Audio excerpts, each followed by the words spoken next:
ውዱእ ስናደርግ እግርና እጅን 3 ጊዜ መታጠብ ያለበትን በስህተት 4 ጊዜ ብናጥብ ውዱእ ይበላሻልን የሚል ጥያቄ ነው። ውዱእ የሚደረገው አንዳንድ ጊዜ ወይም ሁለት ጊዜ ወይም 3 ጊዜ ነው።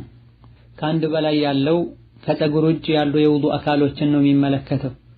ፀጉር የሚታበሰው ለወንድም ይሁን ለሴት አንድ ጊዜ ብቻ ነው። ሌላውን ሰውነት ሁለቴም ብናጥበው 3ቴም ብናጥበው ማለት ነው። ከነብዩ የተላለፉ ሁሉም ሷሂህ የሆኑ አሐዲቶች የሚያሳዩት ይሄን ነው። ነብዩ ሰለላሁ ዐለይሂ ወሰለም አንዳንድ ጊዜ ሁሉንም ሰውነታቸውን አንዳንድ ጊዜ ብቻ ከፀጉር ውጭ ያሉ ሰውነቶቻቸውን ሁለቴም 3ቴም ውዱእ እንዳደረጉ ኢማም አልቡኻሪ ረሂመሁላህ ተዓላ ሷሂሃቸው ላይ ሌሎችም የሱና ዘጋቢዎች ጠቅሰዋል። ከ3 ማሳለፍ እንደማይቻል ነቢያችን አለይሂ ሰላቱ ወሰላም ነግረዋል። ይሄን ያደረገ ሰው ድንበር እንዳለፈም ገልጸዋል። ይሄን ተሳስቶ ያደረገ ሰው ምንም የለበትም፣ ድንበር አልፏልም አይባልም። ረበና ላ ቱአኺዝና ኢን ነሲና አው አኽጠእና የሚል የቁርአን አንቀጽ አለ። ጌታችን ሆይ ረስተን ወይም ተሳስተን ባደረግነው ነገር አትቅጣን በሉ ብለዋል አላህ። ይሄን ላሉ ሰዎችም እሺ ተቀብያለሁ አድርጌያለሁ ብለዋል። ተሳስተን ረስተን ባደረግነው ነገር አላህ እንደማይቀጣን ነግሯል።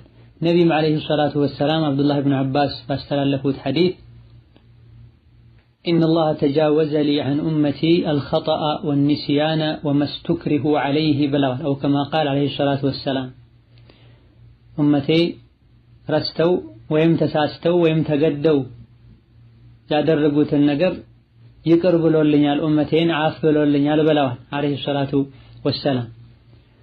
ሆኖም በዚህ ውዱእ አይበላሽም። ሌላኛው ጥያቄ ከውዱእ ሸርጦች አንዱን ረስቶ ሶላት ውስጥ ከገባ በኋላ ቢያስታውስ ምን ማድረግ ነው ያለበት የሚል ጥያቄ። ዋጅብና ግዴታ የሆኑ የውዱእ አካሎችን ያላጠበ ውዱእን ሳያሟላ ሶላት ውስጥ የገባ ሰው ወዲያውኑ እንዳስታወሰ ወጥቶ ውዱእን አስተካክሎ ሶላቱን ከእንደገና መስገድ ይጠበቅበታል። ቀኝ እጁን አጥቦ ግራ እጁን የረሳ አልያ ደግሞ አንድ እግሩን የረሳ ወይም ፀጉር ማበስን የረሳ ሰው ሶላት ውስጥ ከገባ በኋላ ካስታወሰ ገና ወዲያውኑ ውዱእ አድርጎ ወደ ሶላት እንደገባ አስታውሶ ከሆነ ተመልሶ የተቀረውን የውዱእ አካል አጥቦ ከዛ በኋላ ያሉትንም አስከትሎ አጥቦ ወደ ሶላቱ መመለስ ይችላል። ረጅም ጊዜ ከሆነና መሃል ላይ ሰፊ ክፍተት ከነበረ በላጩ ሙሉውን ውዱእ መድገም ነው። ከዛ በኋላ ሶላትን እንደገና እንዳደስ መስገድ ይጠበቅበታል። ውዱእ ሙሉ አለመሆኑን ያወቀ ሶላት የሰገደ ሰው ትልቅ ወንጀልን ተዳፍሯል፣ ዲኑ ላይ እንዳሾፈም ይቆጠራል። ሆኖም ማንኛውም ሰው ውዱእ እንደሌለው ወይም ደግሞ ልብሱ ሰውነቱ ነጃሳ መሆኑን እንዳስታወሰ ቶሎ ሶላቱን አቋርጦ ወጥቶ አስተካክሎ መመለስ ግዴታ ይሆንበታል። ሶላቱን ከጨረሱ በኋላ እንኳን ውዱእ እንዳልነበረ እስትንጃ እንዳላደረጉ ከጀናባ እንዳልታጠቡ ቢያውቁ አስተካክሎ እንደገና መስገድ ግዴታ